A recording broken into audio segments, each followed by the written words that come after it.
जय हिंद आप सभी को। देखिए ये हमारी एमपी जेल प्रेरी और फॉरेस्ट गार्ड के लिए स्पेशल वीडियो यानी कि प्रैक्टिस सेट नंबर 1 है मैथ्स के लिए। आज से हम मैथ्स का यानी गणित का हर दिन का प्रैक्टिस सेट लेके आएंगे लगभग 20 से 25 क्वेश्चनों के लिए MP forest guard and jail प्रेरी के लिए। तो ये सेगमेंट आपको सफलता तक ज़रूर पहुंचाएंगे। तो पहले सेगमेंट यानी प्रैक्टिस सेट नंबर 1 से हम देखना शुरू करेंगे मैथ्स का।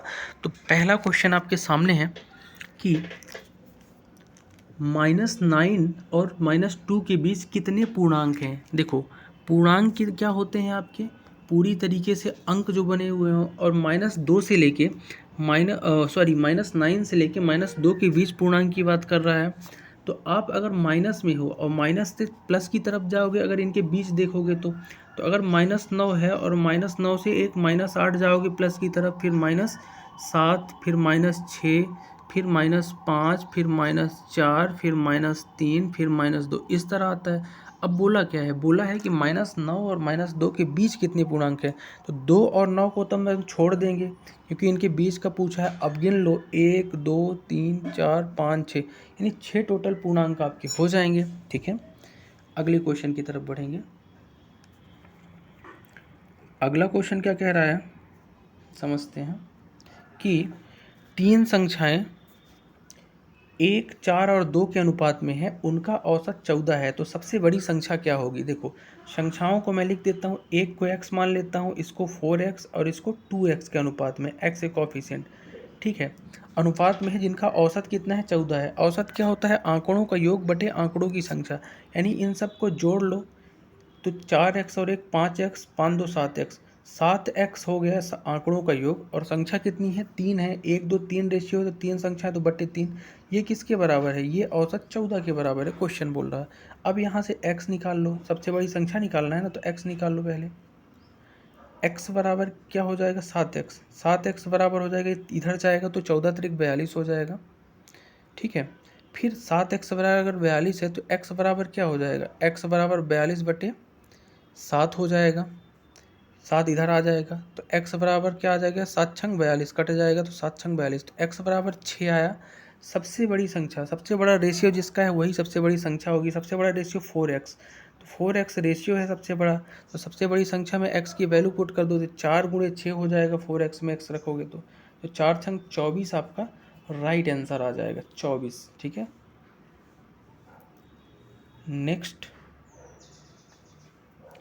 नेक्स्ट है कि a बराबर 4 है, b बराबर 3 है, तो a की पावर b प्लस b की पावर a का मान ज्ञात करो। कुछ नहीं करना, रख देना है डायरेक्ट।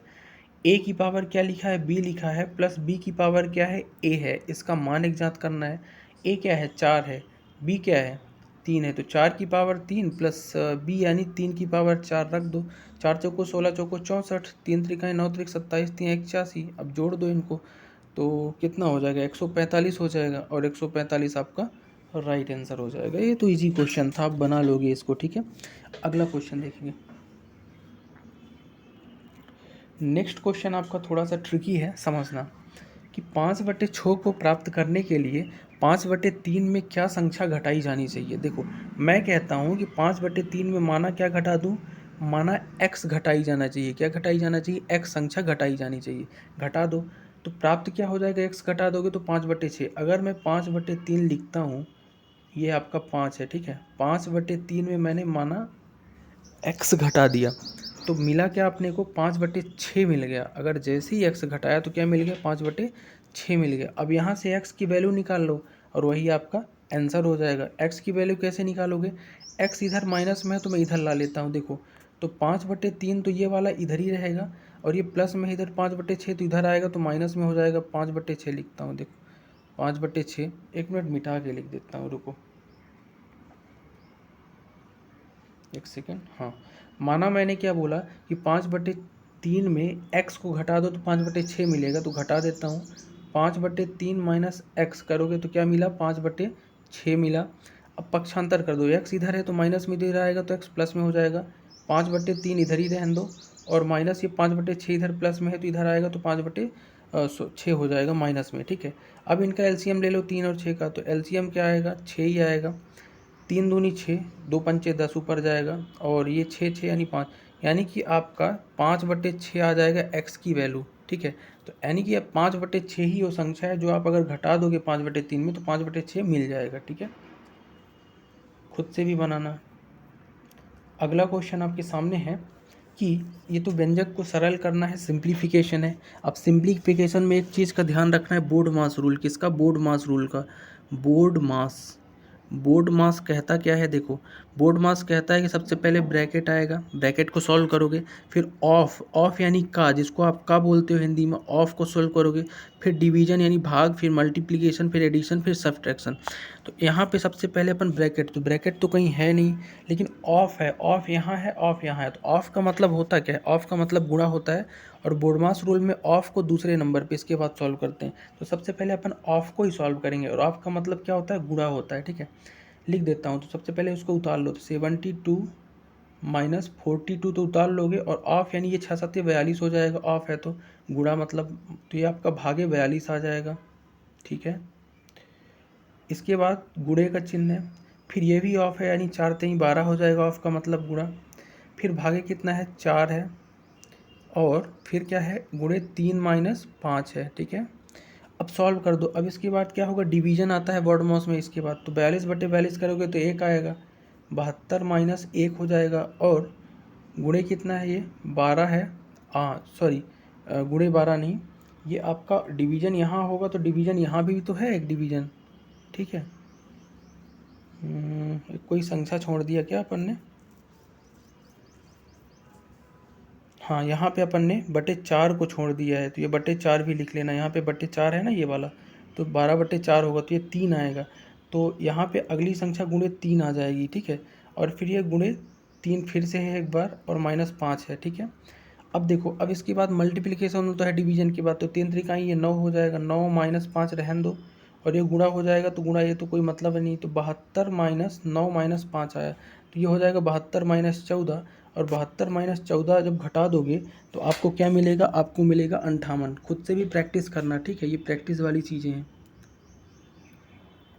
छठवां क्वेश्चन देखेंगे, क्या बोल रहा है कि द्विघात समीकरण। द्विघात क्या होते हैं? जिसकी मैक्सिमम पावर 2 हो। द्विघात समीकरण है, इसके मूल बताना है, तो इसको मैं बहुत ही ईजी तरीके से आपको बताऊंगा। देखो, कभी भी इस तरह के द्विघात समीकरण आए तो बीच वाले को आपको चूज करना है। बीच वाले में जो x है लिखा हुआ है, तो 10x है, 10x को आप ऐसा तोड़ो कि ये जब इनको गुणा करो तो क्या प्राप्त हो जाए? 21x², यानी इन दोनों का a और c का गुणा प्राप्त हो जाए 21x², और जोड़ो तो 10x ही आए। तो मैं इसको अगर 10x को 7x प्लस 3x लिख देता हूँ, तो 7 3 10x हो जाएगा, कोई दिक्कत नहीं। और इन दोनों का जब गुणा करोगे 7 3 21 होता है, यानी 21x²। ये भी दोनों बातें पुट हो रही तो आपका मूल मिल गया। मूल क्या है? 7 और 3 है, लेकिन जब प्लस में मूल आपका निकल के आए यहाँ से, तो आप उल्टा कर दोगे। एक्चुअल मूल बताने के लिए -7 और -3 ले लोगे, चिन्ह बदल जाएगा। अगर -7 -3 होता तो प्लस ले लेते, चिन्ह बदल के मूल आप बताओगे, तो डायरेक्ट यहीं से आप बता लोगे -7 और -3 इसका मूल है। हालांकि इसका बहुत सारी विधियां हैं सॉल्व करने की, लेकिन अपन ऐसे ही करेंगे सिंपल वे में। अगला क्वेश्चन देखेंगे कि स्थिर जल में एक नाव की गति 14 किलोमीटर पर घंटा है।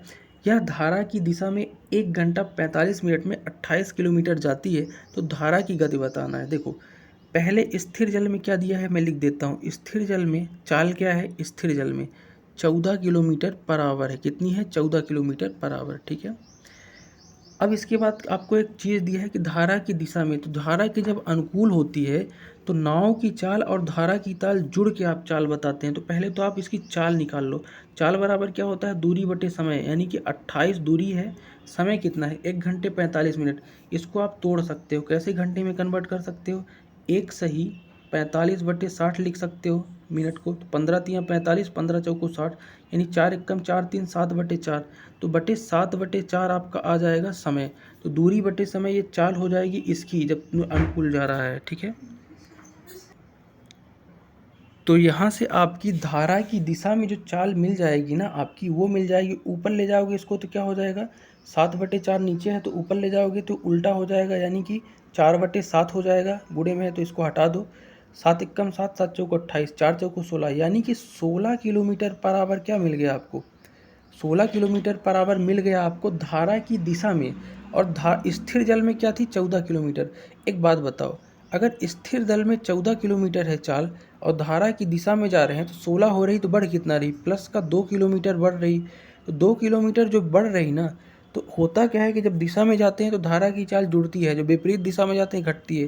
तो अब दिशा में जा रहे हैं जुड़ रही, तो कितना जुड़ रही, 14 से 16 यानी 2 किलोमीटर पर आवर। तो वही 2 किलोमीटर पर आवर क्या हो जाएगा, धारा की गति हो जाएगी। सिंपल सा क्वेश्चन है। अगला देखेंगे क्या बोल रहा कि पेट्रोल का मूल्य जो है 100 से बढ़ाकर 110 कर दिया गया, तो खर्च में वृद्धि किए बिना एक बाइक सवार को पेट्रोल की खपत में कितना कम। देखो खर्चा उसको 100 रुपये ही करना है, लेकिन खपत अपनी उसको कम कर लेना है, यानी कि पहले अगर 100 ml ले रहा था तब थोड़ा कम कर देगा। ठीक है, तो ये चीज़ें कैसी बनेंगी आपकी समझना। देखो सिंपल वे में अपन करेंगे, पहले पेट्रोल का मूल्य 100 था, अब कितना हो गया, 110 हो गया। तो ऐसे क्वेश्चनों में आपको करना क्या है, बढ़ा कितना, तो बढ़ा आपका 10, तो आपको 10 क्या करना पड़ेगा, कम करना पड़ेगा, क्योंकि जो बढ़ गया उसको आपको मैनेज करना है, लेकिन मात्रा के मूल्य में। कितने में से, 100 में से नहीं, 110 में से। क्यों 110 में से, क्योंकि अपन मूल्य का नहीं खपत को कम कर रहे हैं। तो खपत को जब कम करेंगे ना, तो मूल्य वाली बड़ी वाली वैल्यू को लेंगे। यही आप समझने वाली बात है आपको। तो याद रखना, जब खपत की बात आएगी तो बड़ी वाली वैल्यू, और मूल्य की बात आती है तो छोटी वाली वैल्यू लेते। अभी खपत की बात है तो बड़ी वाली वैल्यू ले लोगे। तो 10 का कम करना है जो बढ़ रहा है, कितने में से, 110 में से। और परसेंट के लिए क्या लगा दो, गुणे 100 लगा दो चिन्ह, बस हल हो गया आपका। 0 से 0 कटा, बराबर कितना आया, 100/11 आया। 100/11 को तोड़ोगे तो 11 नमा 99 होता है। 9 सही 1/9 बोल सकते हो, या फिर इसी को और आगे सॉल्व करोगे पॉइंट में तो 9.090 इसका राइट आंसर आ जाएगा। ठीक है, इस तरह भी आप बना सकते हो। इसी को जब 100/11 को सॉल्व करोगे तो ये आएगा पॉइंट में। ठीक है, तो ये राइट आंसर हो जाएगा। बस ध्यान ये रखना है कि जब खपत को बोले तो बड़ी वाली वैल्यू को नीचे रखते हैं, अगर मूल्य की बात करता है तो छोटी वाली को नीचे रखते हैं। ठीक है, बस ये सिंपल ट्रिक से आप करो।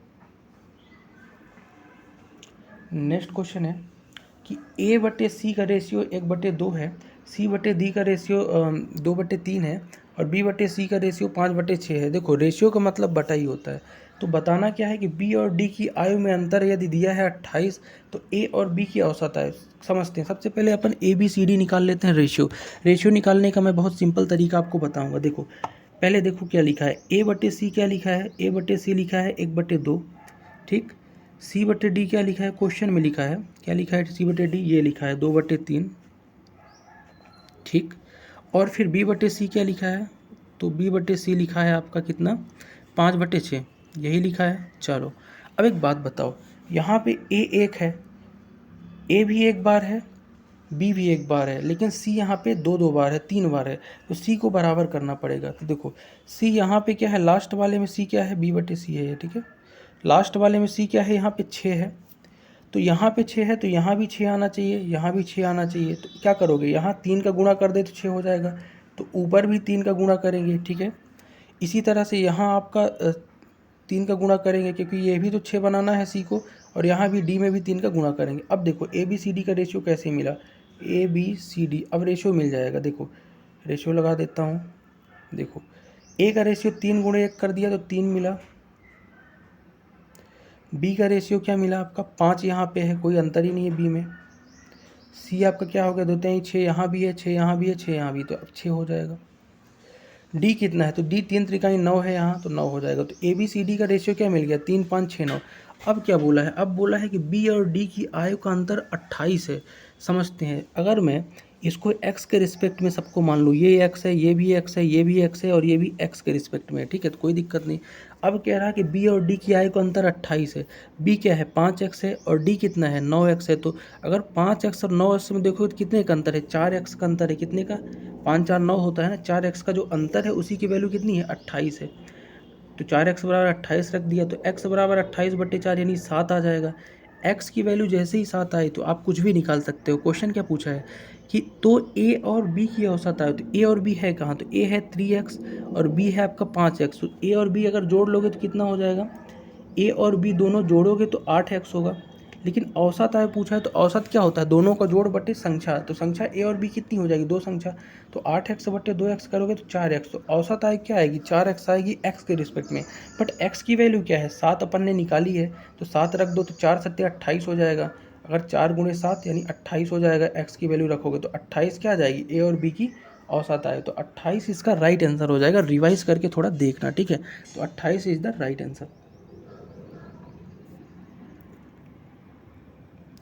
10वां क्वेश्चन देखेंगे कि जब किसी संख्या को 45, 65, 90 से विभाजित किया जाता है तो प्रत्येक बार शेषफल 11 प्राप्त होता है, तब 4 अंकों की सबसे बड़ी संख्या बताना है। देखो बोल क्या रहा है कि 45, 65, 90 से अगर किसी संख्या को डिवाइड करोगे तो शेषफल 11। अगर इन संख्याओं को इनसे किसी से भी डिवाइड करें तो हर बार क्या मिलना चाहिए? शेषफल 11, यही बोल रहा है। लेकिन अपन इसको बेसिक तरीके से करेंगे, बहुत ही ईजी तरीके से समझते हैं। देखो क्वेश्चन को समझना, कॉन्सेप्ट क्या बोल रहा है। देखो यहाँ पे बोल रहा है कि हर बार शेषफल क्या बचे? 11 बचे। मैं चाहता हूँ कि शेषफल ही न बचे, तो ऐसा क्या कर दूँ इन सभी ऑप्शनों में कि शेषफल ही न बचे। अगर मैं इन सभी से 11 11 घटा दूँ तब तो शेषफल बचेगा ही नहीं, क्योंकि बोल रहा है कि शेषफल 11 बच रहा है। अगर मैं सबसे 11 11 घटा दूँ तो शेषफल ही नहीं बचेगा। घटा देता हूँ। अगर मैं 93 49 से 11 घटाऊँगा तो कितना बचेगा? 93 38 बचेगा। अगली वाली संख्या से अगर मैं 93 71 से 11 घटा दूंगा तो क्या बनेगा? 93 60 बच जाएगा। सबसे घटा देता हूँ, तो इससे घटाऊंगा 93 61 से तो क्या बचेगा? 93 50 बचेगा। अगली वाली से घटा दूंगा 93 51 से घटा दूंगा 11 तो कितना बचेगा? 93 40 बचेगा। अब ये जो संख्याएं नई प्राप्त हुई है ना, इन संख्याओं से 45 65 90 को डिवाइड करोगे तो सभी पूर्णतः विभाजित हो जाएंगी। अब 11 शेषफल नहीं बचेगा। अब देखो कैसे बनाते हैं। अगर एक बात बताओ, एक सिंपल से लॉजिक से अपन बना सकते हैं। 45 है, अगर कोई संख्या 45 से डिवाइड हो रही है तो 3 से भी होना चाहिए, क्योंकि 3 गुणे 15 लिख सकते हो 45 को। तो अगर कोई संख्या 45 से डिवाइड हो रही है तो 3 से भी होना चाहिए डिवाइड, ठीक है। अब 3 का विभाज्यता नियम क्या बोलता है समझना। 3 का विभाज्यता नियम ये बोलता है कि दी गई संख्या अगर उसका डिजिसम 3 से डिवाइड हो रहा है तो पूरी संख्या 3 से डिवाइड होगी। डिजिसम क्या होता है? डिजिसम का मतलब ये होता है कि सबका योग, अगर मैं 9 + 3 + 8, ये 9 3 12 3 15 8 23, यानी सबको जोड़ लूँ, डिजिसम कर लूँ, तो अगर ये 3 से डिवाइड हो रहा है तो पूरी संख्या 3 से डिवाइड होगी। तो क्या 28 3 से डिवाइड हो रहा? नहीं हो रहा है। नहीं हो रहा तो ये तो आपका ऑप्शन हो ही नहीं सकता, कट गया। अगला देखता हूँ, इसका डिजिसम करता हूँ। 9 3 12 6 18, तो 18 क्या 3 से डिवाइड होगा? बिल्कुल होगा, तो ये ऑप्शन हो सकता है। अगला देखता हूँ। अगला देखो, 9 3 12 5 17, तो 17 क्या 3 से डिवाइड होगा? ये भी नहीं होगा, तो ये भी आपका कट गया। अगला देखते हैं, 9 3 12 4 16, 16 क्या 3 से डिवाइड होगा? इसके डिजिसम, ये भी नहीं होगा। तो एक ही तो ऑप्शन बचा 93 60 वाला, जो 3 से डिवाइड हो रहा। तो इतना ही करो, आगे करने की ज़रूरत ही नहीं। तो अगर आपको एक ऑप्शन मिला जो 3 से डिवाइड हो रहा है तो यही ऑप्शन होगा जो 45 65 90 से डिवाइड होगा। लेकिन एक्चुअल में ऑप्शन क्या था? एक्चुअल में ये 93 71 था। जब 93 71 डिवाइड करोगे तो 11 शेषफल मिलेगा। तो एक्चुअल में तो ऑप्शन 93 71 था। 93 71 ये आपका राइट आंसर हो जाएगा। कॉन्सेप्ट को रिवाइज करके देखना अगर समझ में ना आया हो तो। बहुत ही प्यारा कॉन्सेप्ट है। अगला क्वेश्चन देखेंगे, क्वेश्चन नंबर 11 है कि साधारण ब्याज पर 12,500 की एक राशि को 4 वर्षों में 15,500 हो जाती है तो दर निकालिए। देखो कोई मूलधन कितना था? 12,500 था, हो कितना गया? साधारण ब्याज 4 सालों बाद 15,500 हो गया। बढ़ा कितना? आप कहोगे कि 3,000 बढ़ा। कितना बढ़ा? 3,000। कितने साल में बढ़ा 3,000? 4 वर्षों में बढ़ा। तो एक वर्षों में कितना बढ़ेगा? अगर 4 वर्षों में 3,000 बढ़ा तो एक वर्षों में 3,000 बटे 4 कर दो तो 750 आ जाएगा कटे पीटे, अगर इसको काटोगे। यानी कि एक वर्ष में जो ब्याज बढ़ रहा है 750 बढ़ रहा है। अब वही दर निकालना है। अब एक बात बताओ, मूलधन कितना है? 12,500 है, ठीक है। जिसमें से एक साल में जो 750 बढ़ रहा है, तो दर बताना है तो कैसे बताओगे? तो ये 12,500 का ये कितने परसेंट है? 750, वही आप बता दोगे। अगर 12,500 का मैं 1% की बात करूँ तो कितना होगा? 1% हो जाएगा 12,500 का 125। सिंपल सा दिख ही रहा है सबको कि 1% 125 होगा, क्योंकि डबल जीरो अगर पीछे के हटा दोगे तो 1% 125 होगा। तो अगर मैं 1% 125 है, तो 125 को अगर 750 बनाना है तो 6% निकालूंगा, और 6% क्या हो जाएगा? 125 गुणे जैसे ही 6 करोगे 750। यानी कि आप बोल सकते हो कि 6% जो है ना, इसका राइट आंसर होगा। और 6% 12,500 का 750 होगा, और एक साल का जो रेट होगा 6% होगा। ये तो आपका ट्रिकी तरीका हो गया। अगर आप बेसिक तरीका से बनाना चाहते हो तो वो भी समझ लो। देखो 12,500 से इतना बढ़ा तो कितना 4 सालों में कितना बढ़ा?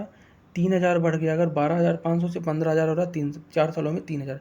अब आपको मूलधन फार्मूला क्या पता है? साधारण ब्याज बराबर क्या होता है? मूलधन P × R × T/100 होता है। इसमें रख दोगे तब भी आ जाएगा। कैसे?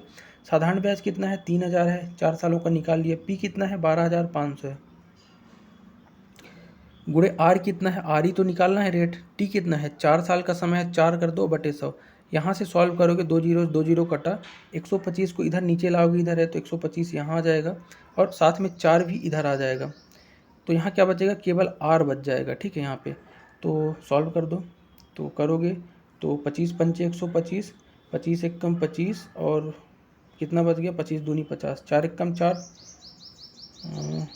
कुछ गड़बड़ कर रहे हैं क्या, 1 मिनट। 25 पंचे 125, 25 एक कम 25 और 25 दूनी 50।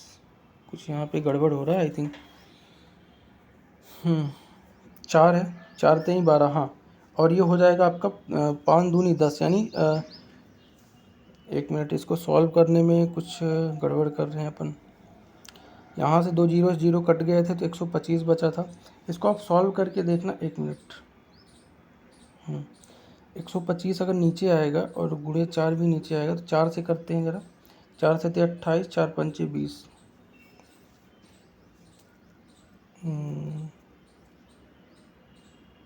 3000 है, सॉरी 3000 है। 1 जीरो अपन कम कर दिए थे, ये 3000 हो जाएगा, अब बन जाएगा। ये 3000 लिखा था, ठीक है। तो 25 पंचे 125, 25 एक कम 25, 25 दूनी 50 और जीरो 120 आया। फिर 5 से काट दो, 5 दूनी 10 और 5 चौको 20, फिर 4 एक कम 4, 4 थान 24, यानी 6% यहाँ से भी आ रहा, सॉल्व करके देखोगे तो। ठीक है, अगला देखेंगे। अगला क्वेश्चन क्या बोल रहा है, 270 मीटर लंबे एक तार को एक आयत के रूप में दिया गया है, तो यदि इस आयत की चौड़ाई 50 सेंटीमीटर है तो लंबाई क्या होगी। देखो ये आयत है, मान लो इसकी चौड़ाई कितनी है आपकी 50 है, तो लंबाई L मान लेता हूँ। अब आपको एक बात बताओ, 270 मीटर जो लंबा है ना, तो होगा क्या, आयत के लिए एक्चुअल में वो क्या होगा, परिमाप होगा। क्या होगा एक्चुअल में, परिमाप।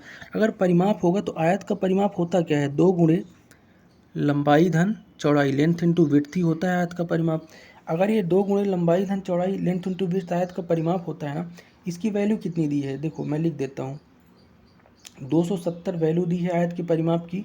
जो आपका आयत का परिमाप होता है 2 गुणे लंबाई धन चौड़ाई, तो 2 तो साथ में है, लंबाई है क्या, नहीं है, L निकालना है। चौड़ाई कितनी है 50 है, तो लंबाई धन चौड़ाई कर दो, तो इस तरह से कर लो L प्लस 50। ठीक है, अब ये 2 इधर आएगा तो इसको काट देगा, बटे नीचे जाएगा तो 135 बचेगा। तो L प्लस 50 बराबर क्या हो जाएगा, 135 हो जाएगा। तो L बराबर निकालने के लिए क्या करोगे आप, L बराबर निकालने के लिए क्या करोगे, 135 में 50 घटा दोगे, इधर लाओगे तो माइनस हो जाएगा। तो 135 में जैसे ही 50 आप घटाओगे तो L मिल जाएगा, और L का आएगा आपका 85 आएगा। ठीक है, तो ये सिंपल क्वेश्चन है, आप कर सकते हो। ठीक है,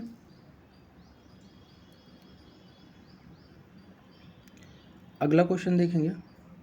अगला क्वेश्चन क्या बोल रहा है कि एक भिन्न में अंश हर का 12 गुना है, जब हर में 16 जोड़ा जाता है तो भिन्न 4/3 हो जाता है, तो प्रारंभिक भिन्न बताना है। देखो अंश हर का कितने गुना है, 12 गुना। अगर मैं मान लेता हूँ हर कितना है, x है, तो अंश क्या होगा 12 गुना, यानी 12x हो जाएगा, क्वेश्चन बोल रहा है। ठीक, ये हो गया। अब कह रहा है कि जब हर में 16 जोड़ा जाता है, तो हर नीचे है, इसमें 16 जोड़ दो तो भिन्न क्या बन जाती है, 4/3। ये क्वेश्चन बोल रहा है और मैंने कर लिया। अब कुछ नहीं करना, x निकाल लो। इसके इधर ले जाओगे तो 12 तेई क्या हो जाएगा, 36x हो जाएगा।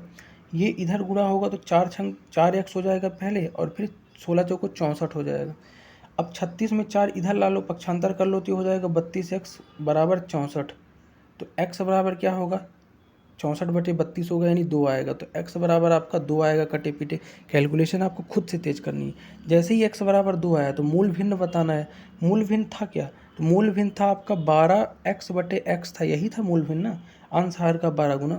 तो इसमें x की वैल्यू पुट कर दो। जैसे ही x की वैल्यू दोनों तरफ पुट करोगे तो ऊपर करोगे तो 12 और 2 है x की वैल्यू, तो 12 दूनी 24 हो जाएगा, और नीचे क्या हो जाएगा, x की जगह 2 यानी बटे 2 हो जाएगा। तो ये आपकी मूल भिन्न हो जाएगी 24/2।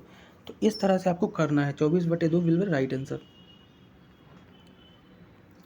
नेक्स्ट है, एक समचतुर्भुज का क्षेत्रफल कितना होगा जिसकी भुजा 17 सेंटीमीटर है और एक विकर्ण जो है 16 सेंटीमीटर है।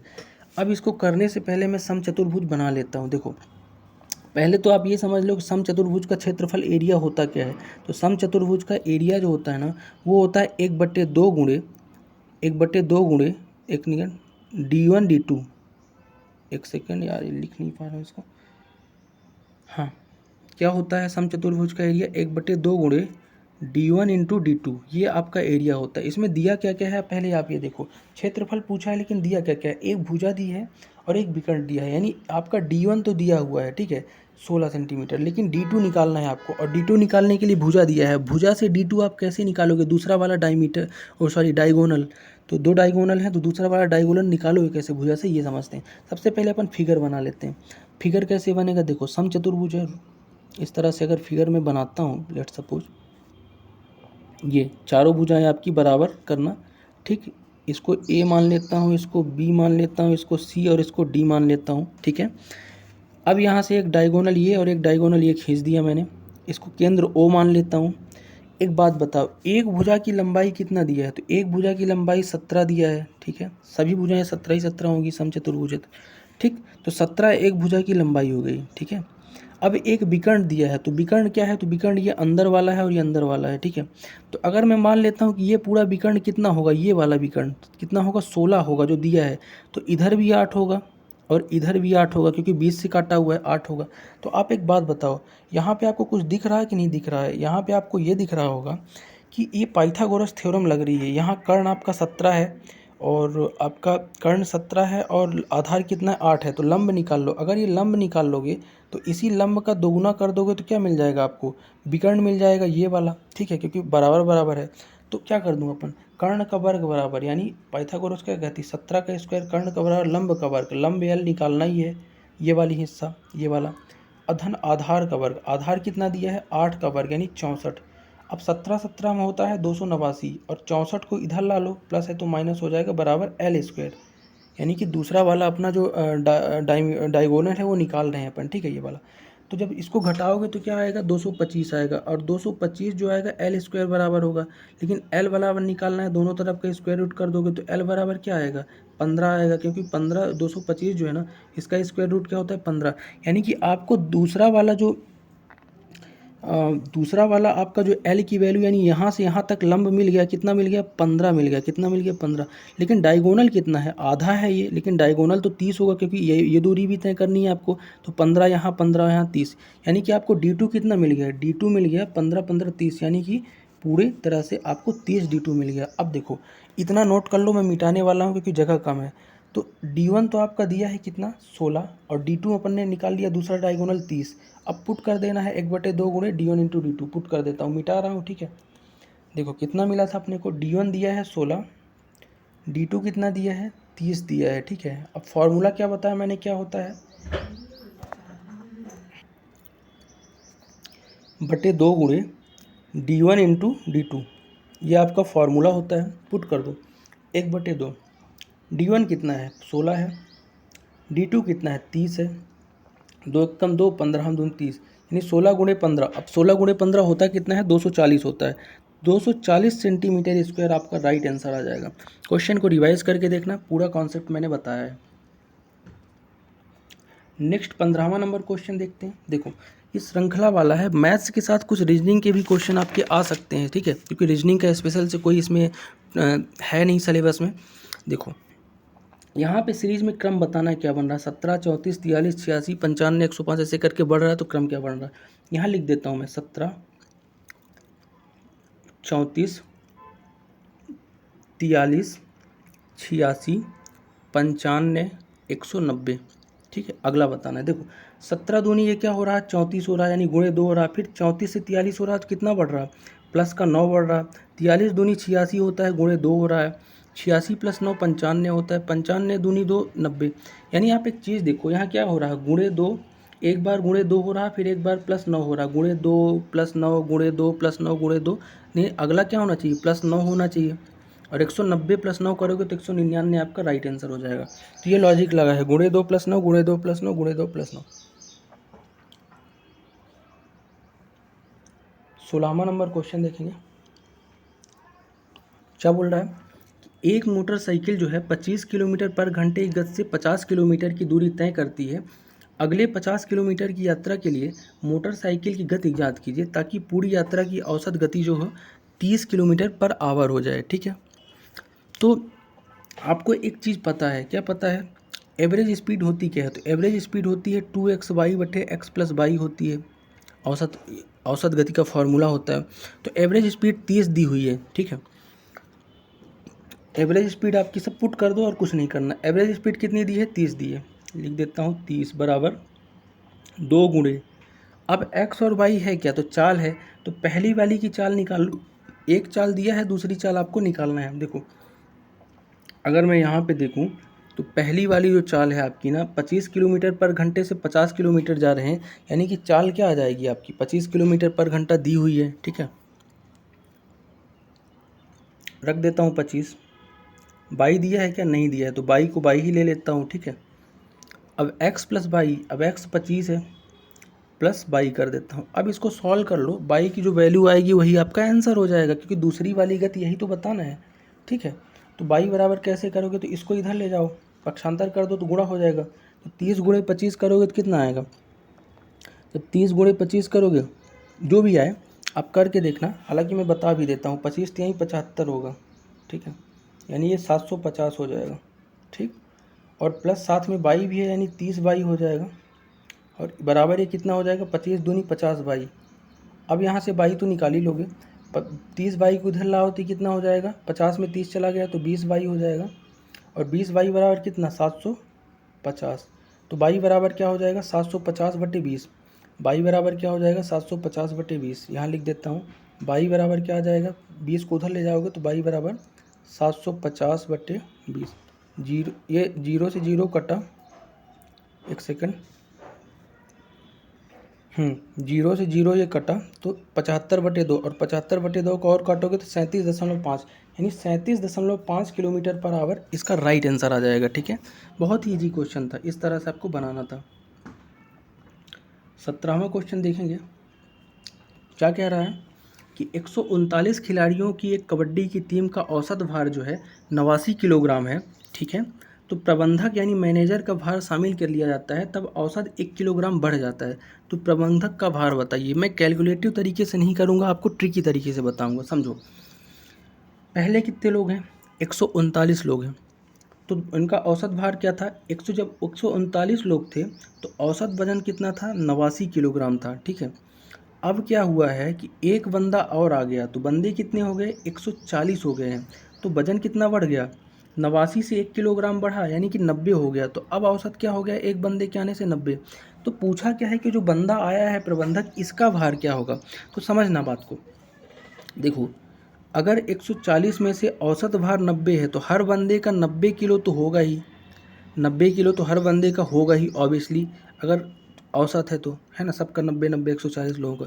लेकिन जो बंदा आपका एक आया है ना, उसका वजन अगर मैं बात करूँ तो 90 उसका भी होगा, लेकिन साथ में और कुछ जुड़ेगा कितना? देखो उसके आने से 1-1 किलोग्राम सबका बढ़ा है औसत भार, और सब कितने थे पहले? 139 थे, यानी 90 में 139 और जोड़ोगे। क्यों जोड़ोगे? क्योंकि उसने अपना 90 तो कवर किया है, पूरा 90 किलो औसत बनाने के लिए, लेकिन 1-1 किलो अगर सबका बढ़ेगा तो 39 किलो और बढ़ेगा। 139 लोग जो पहले थे, तो कहीं ना कहीं उसका वजन 139 और लेके आया है वो, उनके लिए भी, तब जाके औसत बढ़ा है। तो 90 और 139 जब जोड़ दोगे ना, तब उस प्रबंधक का वजन आएगा एक्चुअल में, बात को समझना, ठीक है। तो 90 और 139 जब आप जोड़ोगे ना, तो होगा कितना? 229 हो जाएगा। कितना? 229, और यही आपका राइट आंसर हो जाएगा। बात को समझना, सामने वाला बंदा जब आता है, एक मिनट, सामने वाला बंदा जब आता है ना, तो अपना वजन तो 90 लेके आएगा ही, क्योंकि उस 90 कर रहा औसत बढ़ा रहा है, लेकिन एक एक औसत बढ़ा रहा है, तो 139 लोगों का 1-1 किलोग्राम बढ़ाएगा, तो उसी में न जुड़ेगा, उसी के वजन में। तो 139 प्लस 90 कर दोगे। अगला क्वेश्चन देखेंगे, 18वां नंबर क्वेश्चन है, एक सेकंड। क्या बोल रहा है कि दी गई संख्याओं का सही आरोही क्रम क्या होगा? आरोही क्रम क्या होता है? बढ़ते क्रम में। बढ़ता क्रम क्या होता है? छोटा, फिर उससे बड़ा, फिर उससे बड़ा, फिर उससे बड़ा। मैं इसको आपको सिंपल तरीके से बताऊंगा। देखो सब में एक चीज़ देखो, संख्याएं कॉमन है, सब में संख्याएं क्या है? कॉमन है। क्या क्या है संख्याएं? 2/3 है, 5/6 है, और 3/4 है। अब मैंने क्या बताया कि आरोही क्रम क्या होता है? बढ़ते क्रम, यानी सबसे छोटी वाली संख्या पहले आएगी, फिर उससे बड़ी, फिर उससे बड़ी, तो सबसे छोटी। तो इन तीनों में मैं तुलना करके ये देख लूँ कि सबसे छोटी है कौन सी। देखो कैसे करेंगे इसको? करने के लिए दो दो संख्याओं का आप कंपैरिजन करके कर सकते हो। देखो इन दोनों में कंपैरिजन करोगे, 6 दूनी ये 12 होगा, और ये 3 5 15 होगा। अब 15 बड़ा है कि 12, तो आप कहोगे 12 बड़ा है, यानी 15 छोटा है 12, तो आप कहोगे कि 12 छोटा है। अब 12 छोटा है मतलब 2/3 जो यहाँ 12 यहाँ बन रहा है, तो 2/3 संख्या छोटी हो जाएगी। अब 2/3 की तुलना इससे करा लो 3/4 वाली संख्या से, तो ये हो जाएगा 4 दूनी 8 और ये 3 त्रिकाई 9। अब भी अपना 8 हो रहा है, यानी 2/3 सबसे छोटी, यानी कि सबसे शुरू में तो 2/3 आएगा। कहाँ कहाँ मिल रहा है, यहाँ मिल रहा है और यहाँ। अब इसके बाद ये देखना है कि अगली छोटी संख्या क्या आएगी, तो अगली छोटी संख्या देखने के लिए 5/6 आएगा कि 3/4, ये चेक करना है। अब इन दोनों में देखो 5/6 और 3/4 में कौन सा छोटा है, तो 4 पंचे 20, छत्री का 18, तो ये 18 हो रहा है, ये 20, तो 3/4 जो है आपका छोटा मिल रहा है, यानी 2/3 के बाद क्या आना चाहिए, 3/4 आना चाहिए, फिर 5/6, तो ये आपका राइट आंसर हो जाएगा। इस तरह से आप तुलना करा करा के करेंगे तो ज़्यादा ईजी होगा करने के लिए। 19वां देखेंगे। देखो 19वां कह रहा है कि एक कंपनी, एक सेकंड, हाँ क्या बोल रहा है 19वां, कि एक कंपनी में 12 कर्मचारी दिए गए हैं जिसमें 111 मोमबत्ती बनाते हैं एक विशेष समय में, तो समान समय पे 148 मोमबत्तियाँ बनाने के लिए कितने व्यक्तियों को लगाना है। बहुत ही सिंपल तरीके से करेंगे। ये जो आपका चैन रूल है M1 D1 बटे T1 नहीं W1, M1 D1 बटे W1 बराबर M2 D2 बटे W2, इस तरीके से स्टैंडर्ड फार्मूला है। जबकि इसमें समय समान है तो D1 डे वगैरह को लेने की आवश्यकता है नहीं। आदमी कितने हैं, पहले में 12 हैं, काम यानी W1 वर्क है, वर्क कितना कर रहे हैं 111, तो 12/111 बराबर M2 कितना है, तो आदमी M2 क्या दिए हैं, नहीं दिए हैं, वही तो निकालना है, तो M2 रख दो। और वर्क कितना दिया है 148 दिया है W2, कर लो अब इसको सॉल्व, तो M2 निकल आएगा। 148 को इधर ले आओ, बस हो गया, तो M2 आ जाएगा। लिख देता हूँ, देखो 148 को इधर ले जाओगे और गुणे 12 तो है ही यहाँ पे ये, और बटे नीचे क्या है 111, सॉल्व कर लो तो M2 यानी आदमी आ जाएंगे। सॉल्व कर लो तो ये कटेगा आपका 3 से, 3 त्रिकाई 9, 3 21, 3 चौको 12, 37 चौको होता है, यानी 4 चौको 16, खुद से करना, 16 आपका राइट आंसर आएगा, पक्षांतर कर करोगे तो 16 व्यक्ति। ठीक है, आज का लास्ट क्वेश्चन देखेंगे। क्या कह रहा है कि दिए गए श्रृंखला में गलत पद बताइए। ये आपकी पूरी सीरीज़ है, इसमें से कौन सा पद गलत है, यानी रिलेशन विशेष नहीं बन रहा, लॉजिक वाला बताना है। देखो अगर ध्यान से देखो तो संख्याएं क्या लिखी हैं, 12 11 18 45 196 795 और 47 34।